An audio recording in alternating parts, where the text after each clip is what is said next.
હવે જેમ જેમ આ મામલામાં તપાસ થઈ રહી છે, આરોપીઓ જે છે, મુખ્ય આરોપી જે છે તે પહેલગામની આસપાસ જ છુપાયા હોવાની માહિતી પ્રાપ્ત થઈ છે। હાશિમ મૂસાને સુરક્ષિત બહાર કાઢવાનું આ કાવતરું હતું।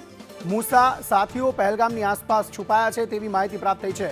લશ્કરના કમાન્ડર ફારૂક તેવાએ મદદ કર્યાનું ખુલ્યું છે। આતંકી મૂસા બેસરેનમાં હોવાની વાતને લઈ એજન્સીઓએ તપાસ હાથ ધરી છે, કારણ કે એનઆઈએ પણ પોતાની રીતે તપાસ કરી રહી છે। અન્ય સર્ચ એજન્સીઓ જે છે તે પણ તપાસ કરી રહી છે। આતંકવાદીઓ બે અલગ અલગ જૂથોમાં વહેંચાયેલા છે અને ગુનેગારોને પકડવા માટે સુરક્ષા દળોએ સર્ચ ઓપરેશન હાથ ધર્યું છે। ફારૂક મૂળ કુપવાડા જિલ્લાના કલારસનો રહેવાસી હોવાની માહિતી સામે આવી છે। ગત સપ્તાહે સુરક્ષા દળોએ ફારૂકનું ઘર તોડી પાડ્યું હતું। ફારૂક હિઝબુલ મુજાહિદ્દીનનો આતંકવાદી હતો અને 2 દાયકાથી વધુ સમયથી તે પાકિસ્તાનમાં છુપાયેલો હતો। ત્યારબાદ ફારૂક લશ્કરનો ભાગ બન્યો। કુપવાડા આવતા આતંકવાદીઓ માટે તે માર્ગદર્શક બનતો હતો।